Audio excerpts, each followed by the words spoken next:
आज का दंगल मणिपुर को लेकर चल रही राजनीति पर है। मणिपुर के मुद्दे पर 9 दिन से संसद में शोर मचा हुआ है।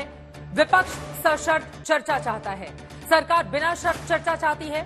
आज सरकार ने राज्यसभा में लिस्ट करके चर्चा शुरू भी करानी चाहिए, लेकिन शोर के आगे कार्रवाई स्थगित करना पड़ा।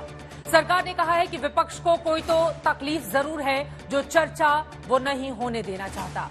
जबकि विपक्ष की ओर से कहा जा रहा है कि जब अविश्वास प्रस्ताव पेश हो चुका हो और सरकार बिल पर बिल पास करती जा रही हो, ऐसा कभी भी नहीं देखा गया। मतलब संसद में चर्चा नहीं होने देने का ठीकरा दोनों ही पक्ष एक दूसरे पर लगातार फोड़ रहे हैं। इस बीच विपक्षी दलों के 21 सांसद मणिपुर से दौरा करके भी लौट आए हैं। इधर मामला सुप्रीम कोर्ट में भी गंभीरता से उठाया गया। 20 जुलाई को महिलाओं को निर्वस्त्र करके घुमाने वाले वीडियो को वायरल करने के बाद एक साथ कई अर्जियां दाखिल हो गई। दोनों पीड़ित महिलाएं भी सुप्रीम कोर्ट पहुंच गई। आज सुप्रीम कोर्ट में सुनवाई हुई तो 2 बड़ी मांग उठी। एक तो सुप्रीम कोर्ट की निगरानी में एसआईटी जांच की मांग, दूसरी अब तक दर्ज मुकदमों में पुलिस के रुख पर सवाल। अदालत ने सरकार से पूछा है कि कितने तरह के केस हुए हैं, ब्यौरावार एफआईआर से लेकर राहत बचाव के कदमों की लिस्ट बताएं। कल सुप्रीम कोर्ट में फिर सुनवाई है। उधर मणिपुर में आज की खबर है कि कुकी महिलाएं पुलिस थानों से मैतेई पुलिस कर्मियों को हटाने की मांग पर धरना शुरू कर चुकी हैं। मणिपुर में मैतेई और कुकी समुदाय के बीच विश्वास बहाली का कोई भी प्रयास अब तक सफल नहीं हो सका है। ऐसे में सबसे बड़ा सवाल यही है कि मणिपुर पर अगर चर्चा नहीं होगी तो उस मुद्दे का स्थायी समाधान कैसे निकलेगा। देश को ये पता लगना चाहिए कि आखिर संसद में मणिपुर से चर्चा पर कौन भाग रहा है, और क्या मणिपुर पिछले 9 दिनों से सिर्फ राजनीति का एक मुद्दा सदन के भीतर बनकर रह गया है। ऐसे तमाम सवालों पर आज के दंगल में बड़ी चर्चा करने वाले हैं, लेकिन उसके पहले हमारी ये रिपोर्ट देखिए।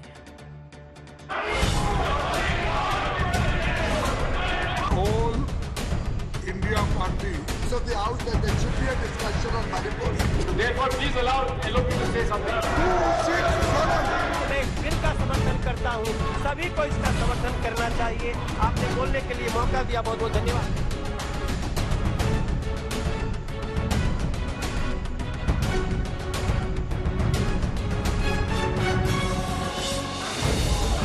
तीन महीने से मणिपुर ऐसा उलझा है कि न जमीन पर कुछ सुलझता है, न संसद में सुलझता है। मजबूरन अदालत तक जंग चल रही है। संसद में तो गांठ ऐसी उलझी है कि 9 दिन हो गए, वही का वही शोर, वही का वही व्यवधान और वही का वही घमासान। लोकसभा में अविश्वास प्रस्ताव पर चर्चा के लिए रस्साकसी की राजनीति है, तो राज्यसभा में नियम 267 में चर्चा के लिए I have already given a notice under 267. इनको कोई ना कोई तकलीफ है कि मणिपुर की सच्चाई सामने लाने नहीं दे रहे। राज्यसभा के चेयरमैन ने फिर गिनाया कि नियम 267 में चर्चा के लिए 65 नोटिस मिले हैं, लेकिन इसमें चर्चा संभव नहीं। Suspension of the business of the house that has been listed has to be effected in rarest of rare cases. विपक्ष अलग खड़ा है, सरकार अलग अड़ी है। दोनों एक दूसरे पर मणिपुर मुद्दे से भागने का आरोप लगा रहे हैं। केवल सड़क पे ही आवाज उठानी थी, तो सदन में जो चुने गए हैं, जो संसद के लिए चुने गए, उसका काम क्या है? और वो केवल भागने का काम करते हैं, चर्चा में भाग नहीं देते। दुर्भावना, मंशा गलत भी है और केवल एक है, आधा घंटा शोर करवाओ और उसके बाद चर्चा बंद कर दो। ना प्रधानमंत्री आए, ना एक शब्द बोला जाए, केवल शोरगुल हो और बात रफा दफा हो जाए, ये नहीं चलेगा। उधर सुप्रीम कोर्ट में मणिपुर मुद्दे पर एक साथ कई अर्जियों पर सुनवाई हो रही थी। निर्वस्त्र घुमाई गई 2 महिलाओं की ओर से नई अर्जी थी, उस पर भी सुनवाई हो रही थी। कपिल सिब्बल से लेकर इंदिरा जयसिंह, वृंदा ग्रोवर, बांसुरी स्वराज, तमाम पक्षों के वकील अपनी अपनी मांग और दलील रख रहे थे। इस दौरान चर्चा में जो बातें सामने आईं, उसमें मणिपुर में महिला अत्याचार सबसे प्रमुख था। अदालत ने महिला अत्याचार से संबंधित दर्ज मुकदमों के बारे में जानना चाहा। 4 मई की घटना के 14 दिन बाद 0 एफआईआर क्यों हुई, ये सवाल भी उठा। मणिपुर पुलिस के रुख पर सवाल उठाए गए। निर्वस्त्र करके घुमाई गई महिलाओं और सामूहिक बलात्कार के बाद मार डाली गई महिलाओं की बात भी उठाई गई। ज्यादातर पक्ष मणिपुर में हिंसा के मामलों की अदालत से निगरानी करने वाली एसआईटी जांच के पक्ष में नजर आ रहे थे। सरकार ने भी कहा कि उन्हें कोई ऐतराज नहीं, लेकिन इसी बीच अदालत के सामने पश्चिम बंगाल से लेकर राजस्थान तक महिला अत्याचारों का जिक्र भी अदालत में हुआ। अदालत भी मणिपुर में महिलाओं से हुई हिंसा के मुद्दे पर गंभीर है। सरकार से पूछा है कि अब तक कितनी एफआईआर हुई हैं, ये एफआईआर किस प्रकार की हैं, कितने जीरो एफआईआर हैं, कितने मुकदमे मजिस्ट्रेट को भेजे गए हैं, कितने धारा 156(3) के तहत हैं, पुनर्वास के लिए क्या कदम उठाए गए हैं। अदालत में ये सुनवाई 1 अगस्त को भी जारी रहेगी, लेकिन इस विवाद के संपूर्ण समाधान के लिए कई आयाम पर गौर करना जरूरी है। 3 मई की हिंसा के बाद अलग प्रशासनिक व्यवस्था की मांग कर रहे कुकी समुदाय की ओर से अब चुराचांदपुर में धरना शुरू कर दिया गया है। मोरे और तेंगुपाल से मेइती पुलिसकर्मियों को हटाया जाए, वरना हर पहाड़ी जिले में प्रदर्शन होगा। हालात ये हैं कि आरक्षण के बहाने शुरू किए गए विवाद पेज पर पेज उलझते जा रहे हैं। समुदायों के बीच अविश्वास और विरोध इतना बढ़ता जा रहा है कि मामले का समाधान आसान नहीं दिखता। इम्फाल से आशुतोष मिश्रा के साथ आज तक ब्यूरो। मणिपुर पर मंथन नहीं बल्कि सियासी संग्राम का ही ज्यादा इस वक्त देखने को मिल रहा है। तू मैं की पॉलिटिक्स जारी है, एक दूसरे पर आरोप लगाए जा रहे हैं, लेकिन 9 दिनों में भी इस पर चर्चा नहीं हो सकता अपने आप में बेहद दुर्भाग्यपूर्ण है। कई ऐसे सवाल हैं जिसको लेकर दंगल में बड़ी बहस करने वाले हैं। खास मेहमान जुड़ चुके हैं, उनका परिचय आपसे करवा देती हूं। प्रेम शुक्ला जी, राष्ट्रीय प्रवक्ता भारतीय जनता पार्टी के हमारे साथ हैं। आलोक शर्मा जी, राष्ट्रीय प्रवक्ता कांग्रेस पार्टी के हमारे साथ जुड़ चुके हैं। अनुराग भदौरिया जी, स्पोक्स पर्सन समाजवादी पार्टी के स्टूडियो में हमारे साथ मौजूद हैं। महुआ माझी जी, आप एमपी हैं राज्यसभा के झारखंड मुक्ति मोर्चा के हमारे साथ मौजूद हैं। और साथ ही हमारे साथ मौजूद हैं धीरेन्द्र कुमार जी, जो स्पोक्स पर्सन है एलजेपी के। आप सभी से चर्चा की शुरुआत करूं उसके पहले वित्त मंत्री निर्मला सीतारमण की ओर से विपक्ष पर करारा हमला बोला गया है। उन्होंने कहा है कि विपक्ष घड़ियाली आंसू बहा रहा है। उनको सुन लेते हैं, उसके बाद चर्चा में आगे बढ़ेंगे। सुना वो बातों को इधर रखिए ना हाउस में। आपको क्या अभी संकोच किस वजह से? आखिरकार आप ही तो अभी तक डिमांड कर रहे थे कि इसके ऊपर चर्चा होना चाहिए। पहले से हम तैयार थे, अभी लिस्ट भी हो गया है, अभी नाम भी लिस्ट आउट करके आज शुरू कर रहे हैं। अभी आने के लिए आप तैयार नहीं है। इससे मैं मीडिया के द्वारा भारत ने हर नागरिक को ये जानकारी देना चाहती हूँ। विपक्ष अब तक जो मणिपुर के ऊपर क्रोकोडाइल टीयर्स शेड कर रहे थे, ये अभी स्पष्ट हो गया है। हाँ, क्रोकोडाइल टीयर्स ही थे। वो जेन्युइनली मणिपुर के ऊपर चिंता है तो अभी कोई रुकावट होना नहीं चाहिए, सीधा आकर चर्चा करना चाहिए था। This is a clear exposure of the hypocrisy of the opposition.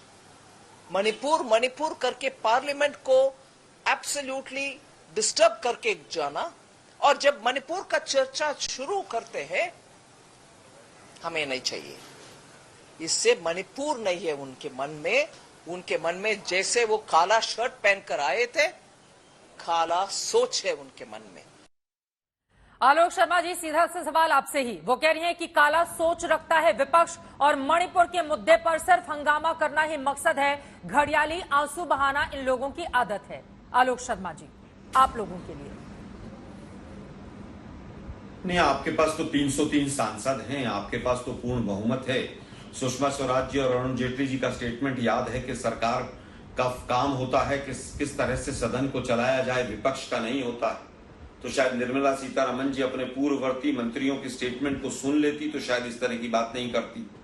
अब बात आती है इनका जो 5D फार्मूला है कि डिनाई करो, डाइवर्ट करो, डेविएट करो, डिस्ट्रैक्ट करो, डिफेम करना शुरू कर दो। तो अब ये विपक्ष को डिफेम करने पर आ गए हैं। ऑल पार्टी मीटिंग जब बुलाई गई, जब सोनिया गांधी जी ने अपील कर दी। पीएम कब बोले? जब सुप्रीम कोर्ट में मामला आ गया। एक कहावत है, उल्टा चोर कोतवाल को डांटे, वो बीजेपी की सरकार पर पूरी तरह से फिट है। हम कह रहे हैं कि 9 दिन के बाद आप कह रहे हैं कि आज चर्चा लिस्टेड हुई है, तो वित्त मंत्री महोदय आप ये बता दीजिए कि 8 दिन से लिस्ट क्यों नहीं करवाया था आपने? अगर हम कह रहे हैं कि 267 नियम के तहत आप चर्चा कीजिए, तो आपको क्या दिक्कत थी? मैक्सिमम 1 दिन 2 दिन चर्चा होती। 9 दिन जो सैकड़ों करोड़ रुपया संसद पर खर्च हुआ वो सरकार बचा सकती थी। लेकिन दिक्कत यह है कि सरकार चर्चा करना नहीं चाहती। देश के प्रधानमंत्री सदन में नहीं बोलेंगे, सदन के बाहर मीडिया में बोलेंगे। तो फिर देश के प्रधानमंत्री फ्रांस में बोलेंगे, अमेरिका। कौन से नियम के तहत लिस्ट हुआ है चित्रा जी, आप बता दीजिए जरा मुझे। आप लोग जो चाहते हैं उसके तहत नहीं हुआ है। 176 मैं फिर कहूंगा, आप बता दीजिए ना कौन से नियम के तहत लिस्ट हुआ है। 176। मुझे लगता है, 1 मिनट मैं अपनी बात पूरी कर लूं। आप चित्रा जी, चित्रा जी सवाल पूछिएगा, आप जरूर पूछिएगा। मैं कह रहा हूं कि 176 के तहत चर्चा तो पिछले 9 दिन से कह रहे थे बीजेपी वाले, वो तो डिनाई था ना। क्या हम 2.5 घंटे की चर्चा 150 मिनट की नहीं चाहते? ये मुद्दा 176 के दौरान चर्चा करने का नहीं है। तो आज क्या वित्त मंत्री महोदय कौन सा ज्ञान दे रही है नया? ठीक है। और पूरा मीडिया कह रहा है कि विपक्ष जो है विपक्ष भाग रहा है। मुझे लगता है कि नो कॉन्फिडेंस मोशन जब आ जाए तो देश के प्रधानमंत्री को आकर वक्तव्य देना चाहिए। लेकिन अभी भी वो मेरा बूथ सबसे मजबूत करते घूम रहे हैं। देश के तमाम मीडिया को सवाल पूछना चाहिए कि किस तरह से आप जब नो कॉन्फिडेंस मोशन आ गया है उसके बाद आप बिलों को कैसे पास कर रहे हैं? ठीक है सर, आपने सवाल बता दिया। अब यही लेकर मैं प्रेम शुक्ला जी के पास चली जाती हूँ। ठीक है, मन की बात होती है प्रेम शुक्ला जी, मणिपुर की बात क्यों नहीं कराई जाती है? वो बार बार कह रहे हैं कि जब अविश्वास प्रस्ताव आ गया है तो पीएम की ओर से अपना बयान सदन के भीतर क्यों नहीं दिया जा रहा है? उन्होंने और भी आरोप लगाए हैं, आपने गौर से सुना है। जवाब दीजिए प्रेम शुक्ला जी, सरकार चर्चा से भाग रही है क्या मणिपुर पर? देखिए, जिस तरह सरकार नहीं भाग रही है, भागने की आदत जो है वो कांग्रेस के नेतृत्व वाली विपक्ष की है और वो लगातार कैसे भाग रहे हैं पूरा देश भली भांति देख रहा है। अगर जो है अविश्वास प्रस्ताव जब आपने प्रस्तुत कर दिया है और उसको अगर लोकसभा अध्यक्ष ने स्वीकार लिया है तो आपको पूरा विश्वास है कि अविश्वास प्रस्ताव पर चर्चा होगी तो आप विस्तार से चर्चा कीजिएगा। अब अगर 176 के तहत चर्चा की बात हो रही है तो 176 में चर्चा क्यों नहीं करना चाहते? आपको 2.5 घंटे की चर्चा के लिए क्या आपके पास सामग्री नहीं है? आपको क्या पीड़ा है भाई? क्यों भाग खड़े हो रहे हैं? तो विपक्ष जिस तरह की हठधर्मिता पर, पाखंड पर लगातार आमादा रहा है, जो चाहता है कि मणिपुर के बहाने चीन के एजेंडे को मजबूत किया जाए। 1980 से लेकर 2014 तक मणिपुर में सांप्रदायिक उन्माद के में 8,000 लोगों की हत्या हुई और 1980 से 2014 के बीच मुझे बता दीजिए कि कभी 176 में भी चर्चा मणिपुर की हिंसा पर क्या कांग्रेस ने कराई थी और क्यों नहीं कराई थी? जरा ये भी बता दे मुझे। हम तो लोकतांत्रिक और संसदीय परंपरा में विश्वास रखने वाले दल हैं। आप 2010-11 में 176 दिनों तक मणिपुर ब्लॉक रहा, वहां पर भारत का पूरा संपर्क खंडित करने का कार्य हो गया था। लेकिन एक चर्चा मुझे बता दीजिए, मणिपुर बार बार मांग करने के बाद भी एक बयान मुझे डॉक्टर मनमोहन सिंह का बता दीजिए, प्रधानमंत्री महोदय का क्या कारण था? आज हम मणिपुर पर चर्चा करना चाहते हैं, अगर चाहते हैं तो फिर चर्चा क्यों नहीं हो पा रही है? यही तो सवाल है ना प्रेम शुक्ला जी। और देखिए, आज सुप्रीम कोर्ट की ओर से बेहद तल्ख टिप्पणी की गई है। सुप्रीम कोर्ट ने कहा है कि मणिपुर की घटना सिर्फ यह कह देने से सही नहीं ठहराई जा सकती है कि बंगाल और राजस्थान सभी जगहों पर इस तरह की स्थिति बनी हुई है। मणिपुर पर चर्चा होनी चाहिए। 9 दिन गुजर चुके हैं। सरकार की यह जिम्मेदारी है कि विपक्ष को विश्वास मिले, सदन में चर्चा कराए। हर मिनट कितने करोड़ों रुपए बहते हुए चले जा रहे हैं पानी की तरह आम आदमी के, टैक्स पेयर्स के। प्रेम शुक्ला जी, ये सरकार की जिम्मेदारी है। क्या विपक्ष को विश्वास मिले? उनके तो वैसे भी कम सांसद हैं। जिम्मेदारी तो आपकी ही प्रेम शुक्ला जी ज्यादा है ना? पर जिम्मेदारी नहीं, किस विपक्ष को विश्वास मिले? जो चीन के चंदे पर पलता हो उस विपक्ष को विश्वास मिले? जो विपक्ष का नेता जो है ब्रिटेन में जाकर और जो है अमेरिका में जाकर अमेरिका और ब्रिटेन से भारत के लोकतंत्र में हस्तक्षेप करने की मांग करता हो, उस विपक्ष को कैसे विश्वास में लिया जा सकता है? जिस विपक्ष का नेता जो है सर्जिकल स्ट्राइक पर पाकिस्तान को संयुक्त राष्ट्र में मुद्दा पेश करने के लिए जो है सामग्री उपलब्ध कराता हो, वो विपक्ष कैसे विश्वास में आएगा? हर तरह से विश्वास में लेने का प्रयास करने के बावजूद जो चीन के चंदेबाज हैं वो मणिपुर में सांप्रदायिक उन्माद को बढ़ाने में अपनी भूमिका निभाना चाहते हैं। रही बात अब सुप्रीम कोर्ट की जो कर रही है, तो बंगाल में जो हिंसा हुई उसकी भी तुलना आप मणिपुर से नहीं कर सकते। फिर बंगाल की महिलाओं को क्या जो है उन पर हो रही हिंसा को क्या उनको न्याय पाने का अधिकार नहीं है? क्या राजस्थान की महिलाओं को न्याय पाने का अधिकार नहीं है? सुप्रीम कोर्ट ये कह रहा है कि बंगाल की महिलाएं नागरिक नहीं है और राजस्थान की महिलाएं नागरिक नहीं है। मणिपुर एक अलग मुद्दा है निश्चित तौर पर, और मणिपुर पर जो है सरकार एकदम जवाब दे। 595 FIR। मैं सुप्रीम कोर्ट के विरुद्ध कोई बात नहीं कह रहा हूँ, मैं सुप्रीम कोर्ट को ही उद्धृत करके कह रहा हूँ। क्या बंगाल की महिलाओं को उनके ऊपर हो रहे अन्याय के विरुद्ध जो है न्याय मांगने का अधिकार है कि नहीं है? ठीक है। राजस्थान की महिलाओं को न्याय मांगने का अधिकार है कि नहीं है? ठीक है, अभी मणिपुर पर ही रहते हैं, अभी मणिपुर पर ही रहते हैं। ठीक है आलोक जी, आप जल्दी से जवाब दीजिए, उसके बाद मोहम्मद मांझी जी मैं आपके पास आ रही हूँ। आलोक जी, समाधान क्या है? अगर उनके भी तेवर ऐसे तने रहेंगे, विपक्ष के तेवर भी तने रहेंगे, तो फिर समाधान कैसे निकलेगा? मणिपुर के लोग आप दोनों से ही या तमाम पार्टियां जो सदन के भीतर बैठती हैं उनसे ये उम्मीद करते हैं कि मणिपुर के मुद्दे पर चर्चा कराई जाए, समाधान मांग रहा है वो राज्य, और आप लोग हैं आपस में ही, आप लोगों की तू मैं से देश को क्या फायदा हो रहा है, आप बताइए। देखिए, मुझे लग रहा है देश को फायदा हो रहा है कि नहीं हो रहा, बीजेपी को जरूर फायदा हो रहा है, क्योंकि बीजेपी भागना चाहती है और बीजेपी भाग रही है। नवाज शरीफ ने रोक रखा है इनकी सरकार को कि चर्चा ना करना दिया जाए। अरे भाई, आपकी सरकार है, आप चर्चा क्यों नहीं कराते? सवाल कौन पूछ रहा है? विपक्ष। जवाब किसको देना है? सरकार को। डबल इंजन की सरकार किसकी है? बीजेपी की। सीएम किसका है? बीजेपी का। पीएम किसका है? बीजेपी का। होम मिनिस्टर किसका है? बीजेपी का। 600 से 6000 से ज्यादा हथियार किसके वहां पर लूटे गए? बीजेपी की सरकार ने। 3 लाख से ज्यादा कारतूस। भाई, किसने आपको रोका था ये सब रोकने के लिए? आपके 12 मंत्री केंद्रीय गए थे चुनाव प्रचार में, लेकिन जब से ये हिंसा शुरू हुई है, एक मंत्री नहीं गया, गृह मंत्री जाकर खाना पूर्ति कर आ गए। देश के प्रधानमंत्री मणिपुर की जनता से क्या केवल शांति की अपील भी नहीं कर सकते? और विपक्ष जिम्मेदार है, विपक्ष तू मैं कर रहा। मुझे लगता है आप लोगों को भी सवाल सोचते हैं, पूछते हैं तो सोचना चाहिए, जवाब किसको देना? चीन का चंदा पीएम केयर फंड में मोदी जी डकार जाएं, और चंदा चोर हम हैं। सवाल भी क्लीन चिट मोदी जी दें। कांग्रेस ना कोई आया था, ना कोई घुसा था, ना कोई घुसा हुआ है, और हम लोग हमसे कहें मणिपुर पर ही रहते हैं। महुआ माझी जी, सीधे आपके पास आते हुए, महुआ माझी जी, आप मणिपुर होकर आई हैं। जो 21 विपक्षी दलों के तमाम नेता मणिपुर गए थे, उनमें एक आप भी शामिल थी। क्या देखकर आई हैं और इसका समाधान क्या निकलता है, महुआ माझी जी? देखिए, सबसे पहले तो मैं ये बताऊं कि जो बार बार कहा जा रहा है कि वहां शांति की बहाली हो गई है, सत्ता पक्ष के द्वारा कही जा रही है, ऐसा कुछ भी नहीं है। हम लोग तो मैतेई लोगों से भी मिले और कुकी लोगों से भी मिले, दोनों के मन में एक दूसरे के खिलाफ नफरत का जहर भरा हुआ है। स्टूडेंट्स जो है, मान लीजिए कुकी स्टूडेंट्स जो इम्फाल में मेडिकल कॉलेज में पढ़ रही हैं या पढ़ रहा है, या नर्सिंग कॉलेज में, या जितने भी कॉलेजेस में, उनको अब ये डर है कि अगर वो कभी कॉलेज जाएंगी तो उनकी हत्या हो जाएगी। उनका साफ कहना है कि उनको वहां से बाहर कहीं और उनकी व्यवस्था कराई जाए।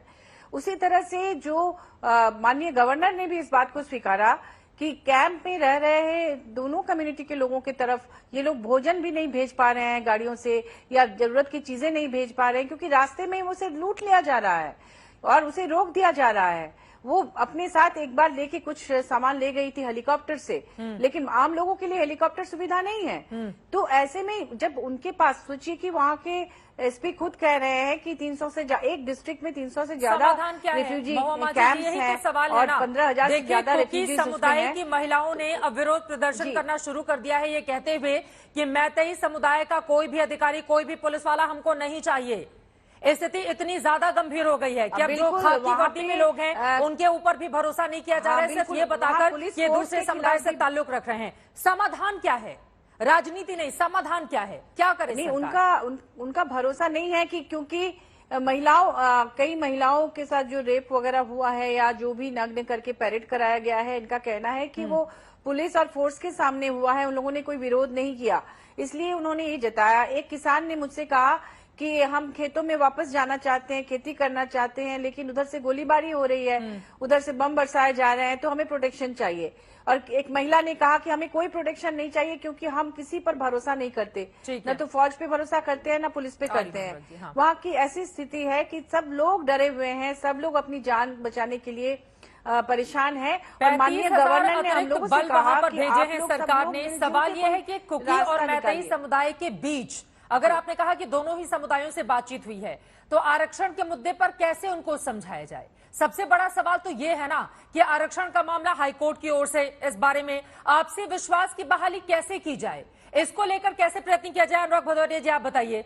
अभी तो विश्वास बहाली सबसे ज्यादा जरूरी है ताकि वहां के हालात अब सही हो, खत्म किए जाएं, जिस तरह का विवाद वहां पर चल रहा है। देखिए, भारतीय जनता पार्टी, लेकिन आप लोगों को भी राजनीति सूट कर रहा है। हाँ, बिल्कुल सही कह रहे हैं कि भारतीय जनता पार्टी को राजनीति के अलावा कुछ नहीं आता है।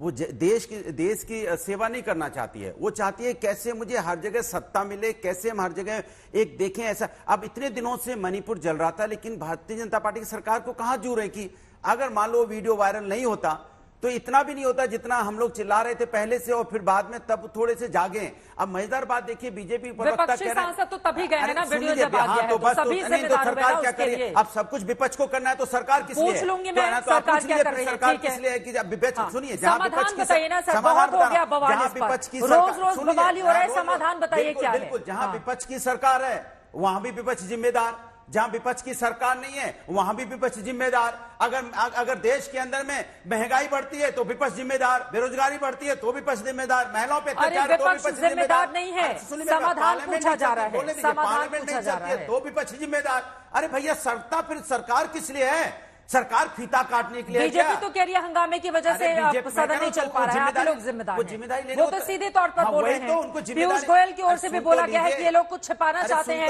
मणिपुर पर सरकार के पास कुछ छिपाने के लिए नहीं है। इवन सुप्रीम कोर्ट में भी सरकार की ओर से यही पक्ष रखा गया है कि उनकी निगरानी में जांच हो तो हम जांच को तैयार हैं। भाई मुझे बोलने दीजिए, पीयूष गोयल जी जो कह रहे हैं वो सही कह रहे हैं। विपक्ष वो चूंकि सत्ता पक्ष में है इसलिए वो सिर्फ नाम बदल दे रहे हैं कि हम, उनका कहने का मतलब है कि भारतीय जनता पार्टी नहीं चलने दे रही है पार्लियामेंट, क्योंकि वो नहीं चाहती सरकार पार्लियामेंट चले। पार्लियामेंट चलेगी तो चर्चा होगी कि भाई इतने दिनों तक आप चुपचाप क्यों बैठे रहे, चर्चा होगी। 60,000 लोग वहां से कैसे विस्थापित हो गए, चर्चा होगी कि वहां पे जो महिलाओं पे अत्याचार होता रहा है। सरकार का कहना है छिपाने के लिए नहीं कुछ है हमारे पास, क्यों तैयार, फिर चर्चा क्यों नहीं करवा रही? नियमों में उलझा कर रखा हुआ है विपक्ष। नहीं, ये सरकार पे नियमों में क्यों उलझा रही है? रूल 267 के अंदर में चर्चा करा दीजिए। फिर 176 में क्यों करवाना चाहते हैं आप 176 में करवाना चाहते हैं। अगर आप चर्चा 267 में करवाएंगे 3 दिन तक होगी, 4 दिन तक होगी। अब मणिपुर में भी चर्चा होगी, अब पश्चिम बंगाल की भी आवाज उठेगी, राजस्थान की भी आवाज उठेगी। में अगर मणिपुर पर सवाल होगा तो यूपी का जवाब तो नहीं आएगा ना, मणिपुर का ही जवाब आएगा ना। आएगा, जिसको उठाना वो उठाएगा। मैं कह रहा हूं क्योंकि इनको मणिपुर पे चर्चा नहीं करवानी। 9 दिनों से कहां हो रही है चर्चा, यही तो सवाल है। आप अलग नियमों में उलझे हुए, वो अलग नियमों में उलझे हुए हैं। बोलते रहेंगे, आवाज ही नहीं जाने देंगे। आप तो कम से कम नहीं, वहां तो हंगामा पार्लियामेंट में, यहां तो मत मचाइए ना, कम से कम बोलने दीजिए। अब आप भी विपक्ष को नहीं बोलने देंगे, सरकार भी विपक्ष को नहीं बोलने देगा, तो विपक्ष कहां बोलेगा? तो विपक्ष अपनी आवाज कह रहा है कि आप रूल 267 के अंदर में चर्चा शुरू करवा दीजिए। विपक्ष अगर वॉकआउट करके जाएगा तो जनता के सामने एक्सपोज हो जाएगा। लेकिन आप चर्चा इसलिए नहीं करवाना चाहते, आप चाहते 1-2 घंटे में खाना पूर्ति हो जाएगी और हम बच जाएंगे, बाबी करके कॉलर में रहे, हमने चर्चा करवा दी। अरे चर्चा करवाइए। सदन के भीतर 2.5 घंटे में भी अगर चर्चा होती है तो वो चर्चा क्यों 2.5 घंटे में होगी? महिला क्यों बोल रहे हैं खाना पूर्ति हो गई? देश की महिलाओं के ऊपर में आप सिर्फ 2 घंटे की चर्चा करवाना चाहते हैं? ये देश की महिलाओं पर चर्चा करना है या मणिपुर पर चर्चा? मणिपुर पे होगी तो सब देश की महिलाएं नहीं है क्या मणिपुर? उसके ऊपर चर्चा होकर बीजेपी भी तो वही कह रही है कि बंगाल और राजस्थान पर भी चर्चा होगी ना, जब महिलाओं की बात होगी तो। बीजेपी कह रही है 1980 से 2014 तक वो 1980 में जी रही है। अरे आपको 2014 में जनता आपको जिता किस लिए लाई है कि आप महिलाओं की समस्या की बात करेंगे? आपने तो बोला था ना बेटी पढ़ाओ बेटी बचाओ। बताइए ना समाधान क्या है? समाधान क्योंकि सरकार नहीं चाहती है, सरकार पार्लियामेंट चला दे, रूल 267 के अंदर में पार्लियामेंट चलने लगेगी, समाधान अपने आप चर्चा में निकल आएगा। हम तो चैलेंज करते हैं ना, चलवाइए आप, समाधान निकालिए। ठीक है प्रेम शुक्ला जी, बहुत सारे विपक्षी दलों की ओर से सवाल पूछे गए हैं, आप इसका जवाब दीजिएगा। धीरेन्द्र जी, मैं फौरन आपके पास आती हूं, लेकिन इस वक्त आम आदमी पार्टी के राज्यसभा सांसद राघव चड्ढा हमारे साथ जुड़ चुके हैं। राघव जी, सीधा सा सवाल है, सरकार की ओर से कहा जा रहा है कि विपक्ष जिम्मेदार है सदन के भीतर अगर इतना हंगामा बरपा हुआ है। मणिपुर पर छिपाने के लिए सरकार के पास कुछ नहीं है, आप लोग ही इस गंभीर विषय पर चर्चा से भाग रहे हैं। राघव चड्ढा जी, ताकि राजनीतिक मुद्दा विपक्षी दलों के लिए ये बना रहे। चित्रा जी, आज मैंने और 64 और साथी सांसदों ने, यानी कि कुल मिलाकर 65 राज्यसभा सांसदों ने राज्यसभा के भीतर रूल 267 के तहत एक लंबी विस्तृत चर्चा के लिए नोटिस दर्ज किया। अगर सरकार वास्तव में बहस चाहती है, जैसा कि सरकार रोज कैमरे पे चीख के चिल्ला कर कहती है कि हम तो मणिपुर पे बहस के लिए तैयार हैं, तो 65 में से कोई एक भी नोटिस को अपनी स्वीकृति दे दीजिए और चर्चा शुरू कर दीजिए। मैं आपको साफ तौर पे ये बताना चाहता हूं कि अगर सरकार की मंशा होती कि मणिपुर पे चर्चा हो तो 8 दिन हो गए, 20 जुलाई 2023 से लेकर 31 जुलाई आज 2023, 8 वर्किंग डेज, 8 महत्वपूर्ण मॉनसून सत्र के दिन बर्बाद हो गए, खराब हो गए, क्योंकि सरकार वास्तव में चर्चा नहीं चाहती। सरकार का काम है सदन चलाना, सरकार चर्चा से भाग रही है। और हमारा ये कहना है, बड़ा स्पष्ट कहना है कि खाना पूर्ति नहीं चाहिए, एक लंबी गंभीर चर्चा हो। महत्वपूर्ण अंग है हमारे देश का मणिपुर, वो जल रहा है 90 दिनों से। हम राजनीति नहीं चाहते, हम चर्चा चाहते हैं। चर्चा करिए, हो सकता है उस चर्चा से कोई एक महत्वपूर्ण कोई समाधान भी निकले। और पहली बार नहीं चर्चा होने जा रही है, रूल 267 के तहत एक लंबी विस्तृत चर्चा एवं सेंसर मोशन राज्यसभा में कई बार लागू किया गया है। मुझे याद आता है 5 सालों से इस नियम पर चर्चा नहीं हुई है, 2018 में आखिरी बार हुई थी। उपसभापति तो और ने भी कहा गंभीर और पहली बात है कि पहले तो बता दूं कि पिछली बार 2016 में हुआ था, 2018 का भी जो फैक्ट पेश किया गया वो गलत है।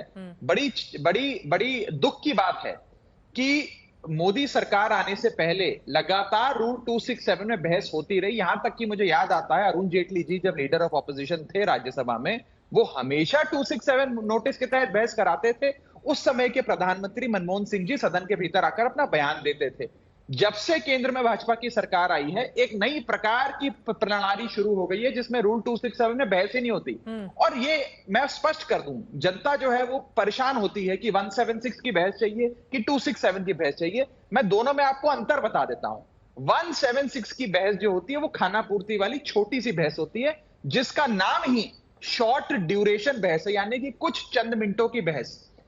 267 की जो बहस होती है वो लंबी विस्तृत बहस होती है, जिसमें सदन की उस दिन की जो कार्रवाई होती है, लिस्टेड बिजनेस है, उसे हटा दिया जाता है और एक दिन पूरा चर्चा को दिया जाता है। क्योंकि एक महत्वपूर्ण बात तो रखनी चाहिए, सरकार ने 8 दिन खराब कर दिए मॉनसून सत्र के।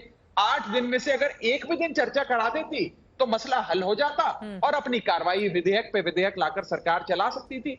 लेकिन सरकार ने नहीं किया, क्योंकि सरकार चर्चा नहीं चाहती।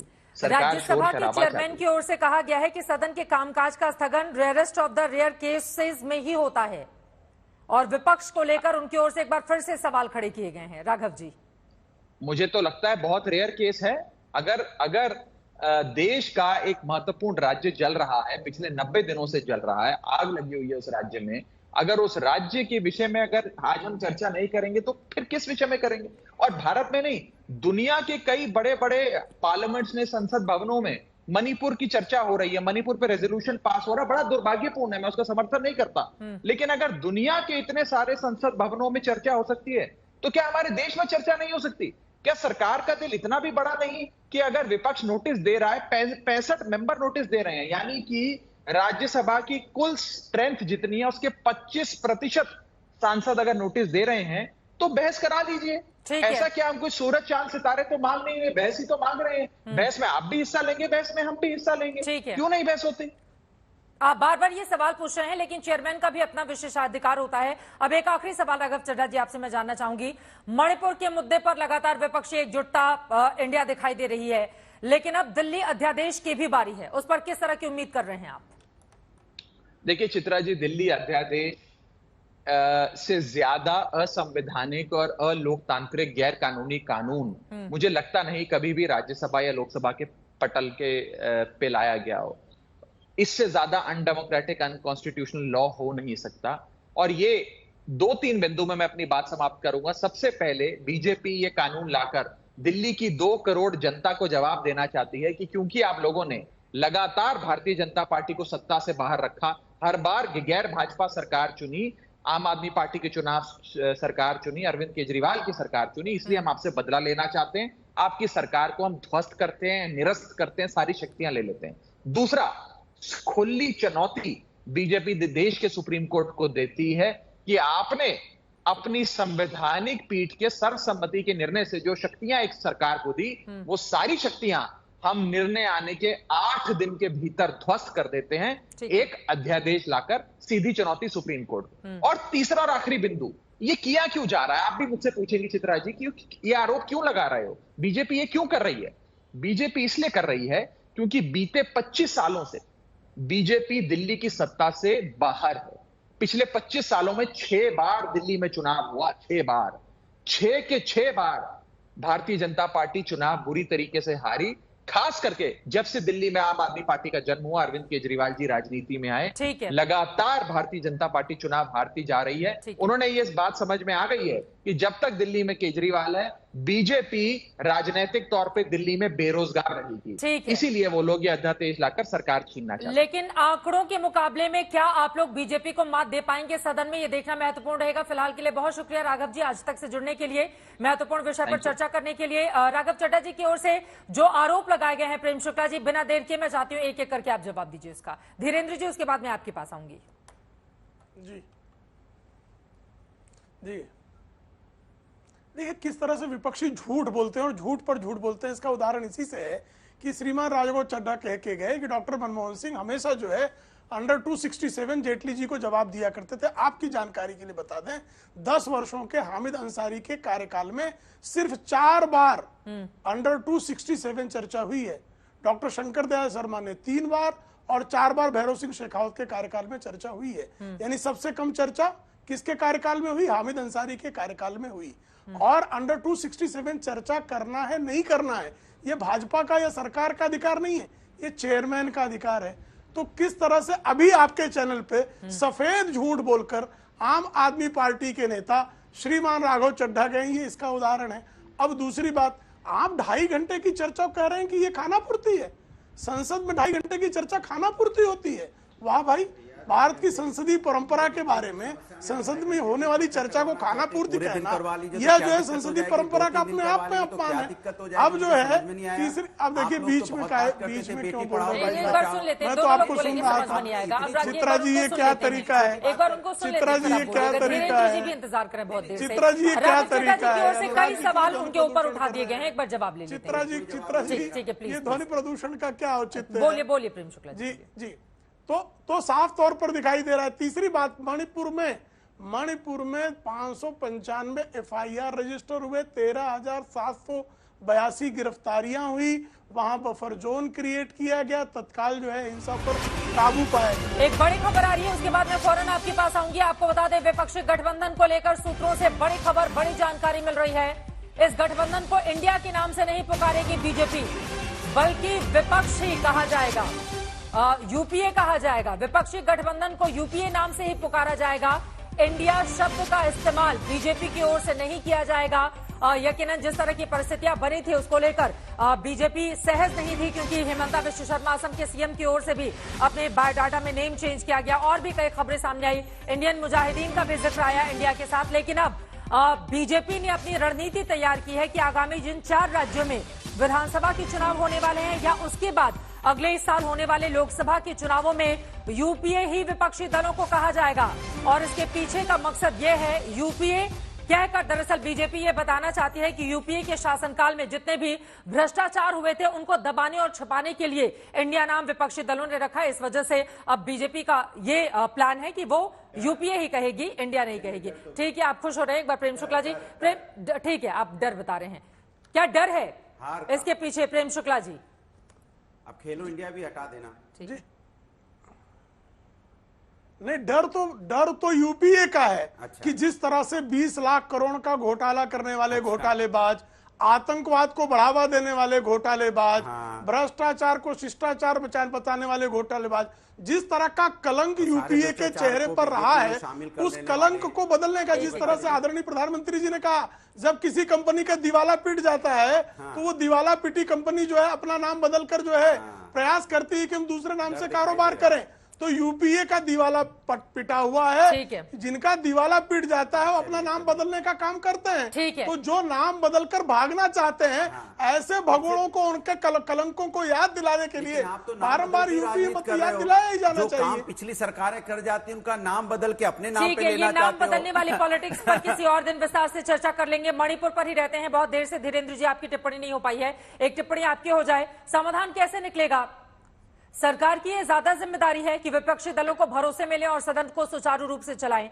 9 दिन में अगर हंगामा होगा, कार्यकाज इसी तरह से बाधित रहेगा, तो फिर मणिपुर के लोग जो उम्मीद कर रहे हैं इस देश की संसद से, सदन से, वो उम्मीदें कब और कैसे पूरी होंगी? धीरेन्द्र जी। चित्रा जी, भरोसे में तो भरोसे वाला ही आदमी आता है ना। ये लोग कोई भरोसे वाले हैं नहीं, घूम घाम के आए हैं, कुछ न कुछ इनको बहाने चाहिए कि साग में हल्दी नहीं है, अब इस नियम के तहत कराइए, इस नियम के तहत नहीं कराई। इनको मणिपुर से कोई लेना देना थोड़ी है। ये लोग तो टुकड़े टुकड़े गैंग वाले लोग हैं।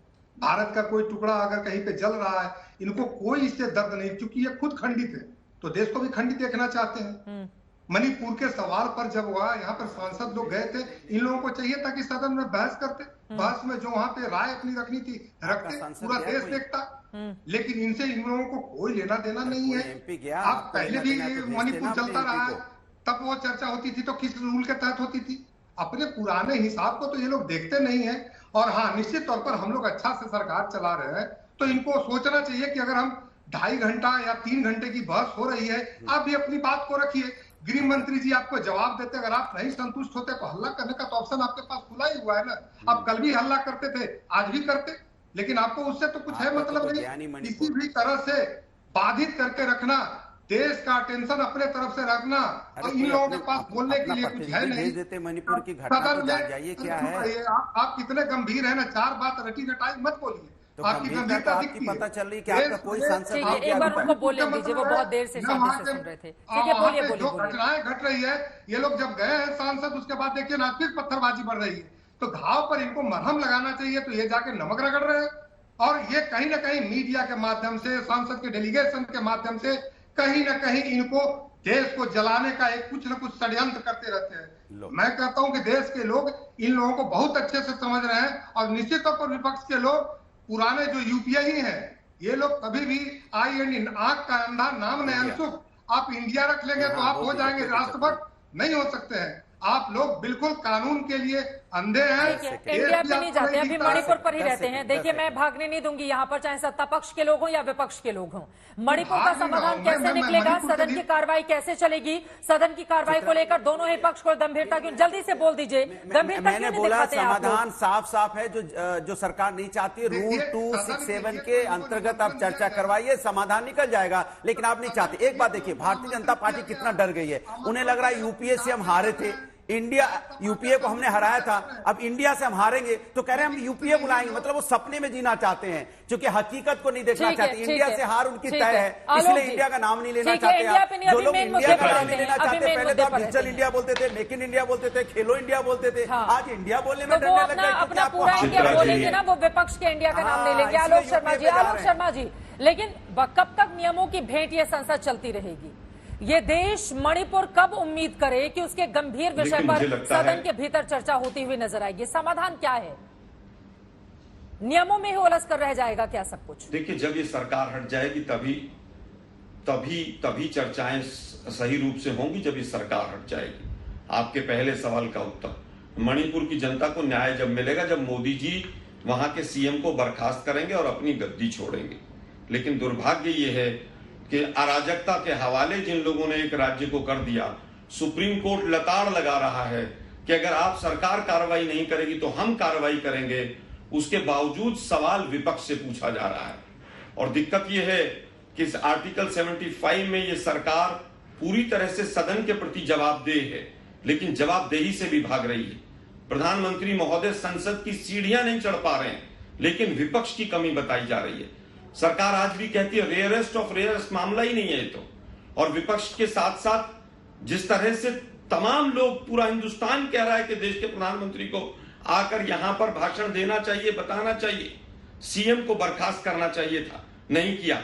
आज आप समाधान पूछ रही हैं, चित्रा जी, सीएम को बर्खास्त करवाइए तुरंत, पूरी तरह से जो अधिकारी जिम्मेदार हैं उन पर कार्रवाई कराइए।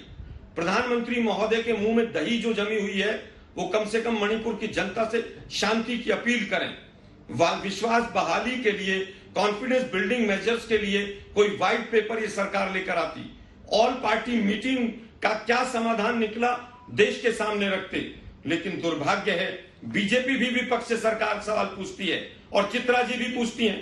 तो तीसरा एक चीज और है कि जो चित्रा जी कह रही हैं कि चेयरमैन का भी विशेषाधिकार है, चित्रा जी मणिपुर के लोगों का भी विशेषाधिकार है, उसकी भी बात कीजिए। आप विशेषाधिकार की बात करेंगे आज आप, ये रेयरेस्ट ऑफ रेयरेस्ट मामला नहीं है। पूरा एक राज्य जल रहा है और उसके बाद मीडिया के हमारे कुछ साथी फिर आ गए आप मीडिया पर। आलोक जी, कोई बीजेपी की पैरवी करने के लिए नहीं बैठा है। एक सेकेंड आलोक शर्मा जी, आपसे ज्यादा दर्द है मुझे मणिपुर के लोगों का लेकर। एक सेकेंड सर, बीजेपी की भाषा क्या होती है? क्या आप लोगों से अगर 3 विपक्षी दल के नेता यहाँ पर बैठे हुए हैं, उनसे सवाल पूछ लूं, या तो मैं आपके हाँ में हाँ मिलाऊं, या तो मैं हाँ में हाँ मिलाऊं? ये बहुत गलत तरीका है आलोक शर्मा जी, ये बहुत गलत तरीका है और मैं इसका पूरी तरह से विरोध करती हूँ। मैं इसका पूरी तरह से विरोध करती हूँ। ये लाइव शो जा रहा है, कोई रिकॉर्डेड शो नहीं है मिस्टर आलोक शर्मा। ये लाइव शो जा रहा है, ये कोई रिकॉर्डेड शो नहीं है और देश देख रहा है, देश देख रहा है, देश देख रहा है। विपक्षी दलों को यहाँ पर उनके हाँ में हाँ बैठाने के लिए मैंने नहीं बुलाया है। रेयरेस्ट ऑफ द रेयर की बात सदन की ओर से कही गई है। यहाँ पर जगदीप धनखड़ साहब ने कहा है, अगर उनका हवाला देकर मैं आपसे सवाल पूछ रही हूँ तो आपको दर्द लग रहा है। आलोक शर्मा जी, गलत तरीका है, ये बिल्कुल गलत तरीका है। आप सही जवाब नहीं दे पा रहे हैं, आपका फ्रस्ट्रेशन इस रूप में सामने आएगा। मैंने कतई आलोक शर्मा जी आपसे उम्मीद नहीं की थी, कतई उम्मीद नहीं की थी, कतई उम्मीद नहीं की थी। थोड़ा पानी पीजिए, शांत हो जाइए सर, समाधान चाहिए हमें। आपका आक्रामक होकर एंकर पर अटैक करने से समाधान नहीं हो जाएगा। प्लीज आलोक शर्मा जी, रिक्वेस्ट है, 1 सेकंड अनुराग। और ये एंकर पर सवाल उठाना इसलिए आप लोगों को बंद कर देना चाहिए क्योंकि पूरा का पूरा शो लाइव जाता है, देश देख रहा होता है। लेकिन जब आप सही जवाब नहीं दे पाते तो उल्टा आप आकर एंकर पर सवाल खड़े करने लगते हैं। मैं यहां पर विपक्षी दलों को डिबेट में शामिल इसलिए कराने के लिए नहीं बैठी हूं कि मैं उनके हाँ में हाँ मिलाऊंगी, मैं उनसे सवाल पूछने के लिए बैठी हूं। महुआ माझी जी आप जवाब दीजिए, फिर प्रेम शुक्ला जी सबका जवाब देंगे। महुआ जी, समाधान क्या है?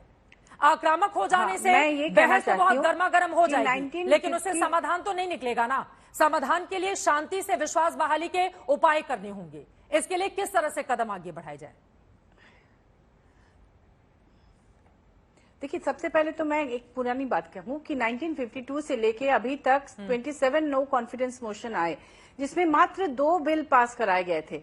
लेकिन अब यहाँ जब नो कॉन्फिडेंस मोशन आया, उसके बाद लगातार 4-4 बिल पास कराए जा रहे हैं विपक्ष को कॉन्फिडेंस पे न लेकर। तो ये भी असंवैधानिक ही है एक तरह से कहा जाए तो। हम लोग चाहते हैं वहाँ शांति की बहाली हो। वहाँ चूंकि इंटरनेट कनेक्शन बंद है तो वहाँ की रियलिटी सब तक नहीं पहुंच रही थी देश तक। हम लोगों ने अपनी आंखों से उन चीजों को देखा है। हम लोग चाहते हैं कि एक आपस में मिल बैठ के जरूरत पड़े तो सभी पार्टी के लोग एक मंच पे आए और वहाँ के जो उस समुदाय के लोग हैं उनको भी उसमें बैठाया जाए। और वहाँ की माननीय गवर्नर ने भी यही सुझाव दिया कि आप सभी लोग मिलकर आपस में मिले बैठे और सबकी राय लेकर एक ऐसा स्थायी समाधान निकले ताकि वहाँ फिर से वो आग में जले नहीं। वहाँ कुछ भी उम्मीद हम यही करते हैं कि विपक्षी दलों को भी सत्ता पक्ष विश्वास मिले, मणिपुर का समाधान निकाले, क्योंकि 9 दिनों से संसद की कार्रवाई बार बार गतिरोध की वजह से अगर इसी तरह से स्थगित होती रहेगी तो यकीनन ये देश के लिए और खासतौर से हमारे प्यारे से राज्य मणिपुर के लिए कतई ठीक नहीं है। सरकार की यह जिम्मेदारी है कि वो जल्द से जल्द इस पूरे मामले में चर्चा कराए। अब आगे सदन में क्या होता है, किसकी ओर से हंगामा किया जाता है या फिर कौन ऐसा है जो वास्तव में मणिपुर पर चर्चा से भाग रहा है, इस पर लगातार आज तक की नजर बनी रहेगी। इसी के साथ दंगल में अभी के लिए बस इतना ही। देश और दुनिया की तमाम खबरों के लिए आप देखते रहिए आज तक।